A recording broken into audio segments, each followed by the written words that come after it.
उत्तर प्रदेश विधानमंडल का शीतकालीन सत्र आज से प्रारंभ हो रहा है। शीतकालीन सत्र में प्रतिभाग करने के लिए आ रहे सभी माननीय सदस्यों का मैं हृदय से स्वागत करता हूं।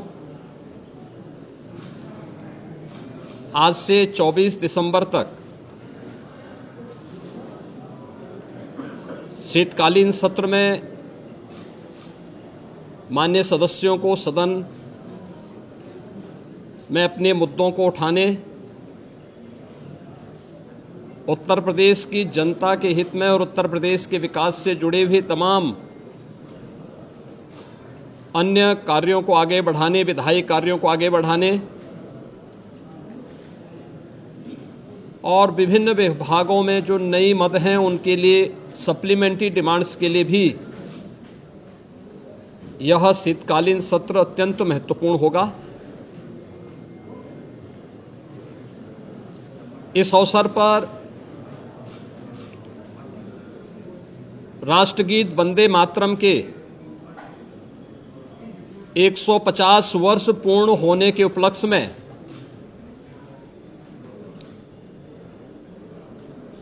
एक महत्वपूर्ण चर्चा और वंदे मातरम गीत के रचयिता के प्रति कृतज्ञता ज्ञापित करने का भी एक अवसर उत्तर प्रदेश विधानमंडल के सामने होगा, क्योंकि उत्तर प्रदेश की स्थापना का दिवस और राष्ट्रगीत के रूप में वंदे मातरम को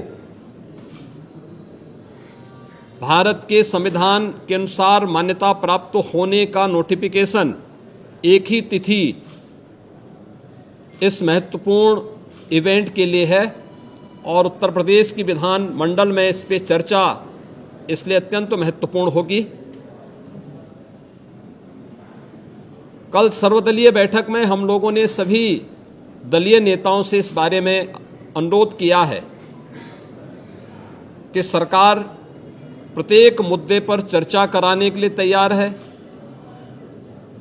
सरकार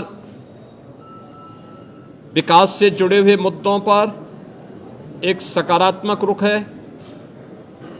और सभी दलों का हमें विधानसभा सत्र को संचालित करने के लिए उनके सहयोग की भी अपेक्षा है। देश का सबसे बड़ा विधानमंडल सुचारू रूप से संचालित हो और ये अब तक लगातार एक सही दिशा में आगे बढ़ा है, क्योंकि लोकतंत्र से जुड़े हुए पवित्र स्थल जब चर्चा परिचर्चा का विषय बनते हैं तो जन विश्वास पर जनप्रतिनिधि खरा उतरता है। हमारी इच्छा थी कि सत्र अधिक दिन चले, लेकिन माननीय जनप्रतिनिधिगण ज़्यादातर वर्तमान में मतदाता सूची की जो विशेष पुनरीक्षण की कार्रवाई चल रही है इस कार्यक्रमों में लगे हैं और यह लोकतंत्र की शुचिता, पारदर्शिता और प्रभावी होने के लिए अत्यंत महत्वपूर्ण भी है। तो विभिन्न जनप्रतिनिधियों ने इस संबंध में अनुरोध भी किया था कि आवश्यक विधायी कार्य और सप्लीमेंट्री डिमांड्स के साथ ही कुछ महत्वपूर्ण अन्य कार्यों को लेने के बाद वंदे मातरम पर चर्चा परिचर्चा के उपरांत अगर इसे हमें आगे के कार्य के लिए SIR की इस कार्रवाई को जो भारत निर्वाचन आयोग के मार्गदर्शन में चल रही है इसके लिए समय मिल जाता, तो इसलिए इसे आज से 24 दिसंबर तक विधानमंडल की इस कार्रवाई का हमने सत्र रखा है और मुझे पूरा विश्वास है कि सत्र उत्तर प्रदेश विधानमंडल के साथ ही उत्तर प्रदेश के विकास के लिए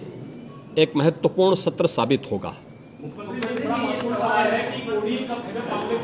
समाजवादी पार्टी लगातार सरकार पर आरोप लगा रही है, हर प्लेटफॉर्म पर आरोप लगा रही है, सरकार की तरफ से क्या कार्रवाई? देखिए,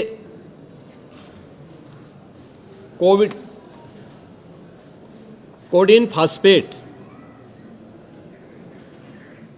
यह एनडीपीएस के अंतर्गत आने वाला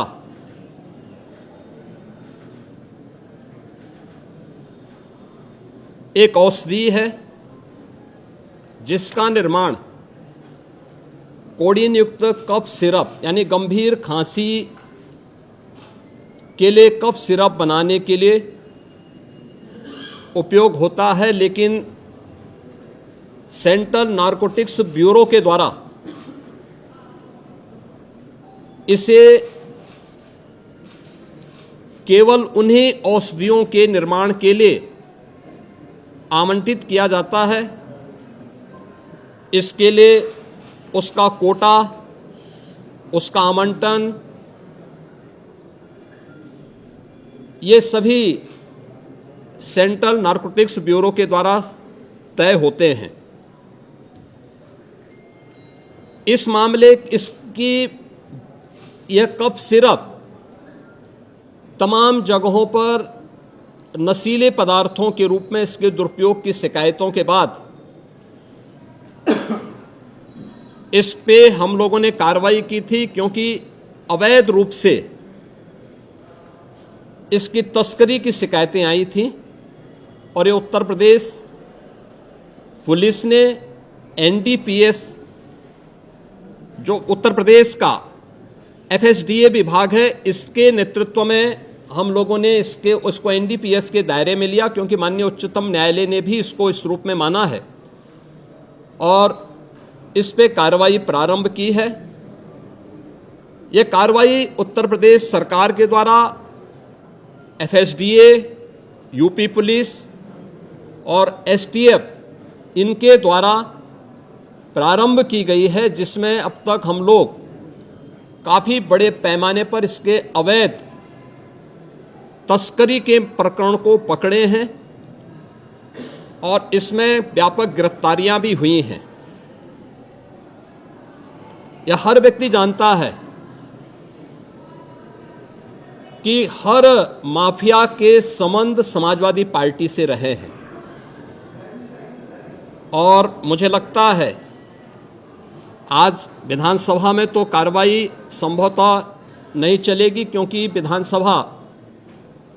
के हमारे एक सिटिंग माननीय सदस्य के आकस्मिक निधन के कारण वहाँ कॉन्डोलेंस होगा,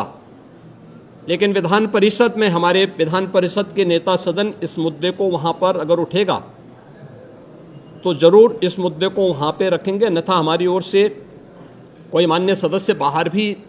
अगर सदन में उठेगा ठीक है, बाहर उठेगा तो बाहर भी उसका जवाब देगा। लेकिन प्रारंभिक जांच में सामने आया है कि उससे जुड़े हुए जिन अभियुक्तों को एसटीएफ या यूपी पुलिस की कार्रवाई में पकड़ा गया है, उनके कुछ संबंध समाजवादी पार्टी से सामने आए हैं और समाजवादी पार्टी जो अपने कार्य के अनुरूप जिसका जो बदनाम हो चुकी है और पहले से कुख्यात है, इस पूरे मामले में भी उसकी संलिप्तता आएगी। चूंकि एसआईटी, एक राज्य स्तर की एसआईटी इस पूरे मामले की निगरानी कर रही है, जिसमें यूपी पुलिस, एफएसडीए, इनसे जुड़े हुए सभी अधिकारी मौजूद हैं। इनके अवैध रूप से तस्करी के साथ साथ इससे जुड़े हुए अन्य जो महत्वपूर्ण पहलू होंगे, किन किन लोगों के पास ये धन गया है, ये बातें भी सबके सामने आएंगी और इस बारे में पूरी रिपोर्ट आने के बाद ही इसके बारे में कुछ कहा जा सकता है। लेकिन ये जरूर मैं कह सकता हूँ कि जो सपा प्रमुख के द्वारा कहा जा रहा है, ये वही स्थिति है कि यही कसूर मैं बार बार करता रहा, धूल चेहरे पर थी और आईना साफ करता रहा। यानी फोटो इनकी है उन माफियाओं के साथ, तो स्वाभाविक रूप से अवैध लेन देन में भी संलिप्तता कहीं ना कहीं सामने आएगी। जांच आने दीजिए, दूध का दूध और पानी का पानी सबके सामने आएगा। धन्यवाद जी। Finesta windows, beautiful and durable designs, installation से मेंटेनेंस की लाइफ लॉन्ग कस्टमर सर्विस। आपके घर में फिनिस्टा नहीं है तो कॉल कीजिए। फाइनर फिनिस्टा।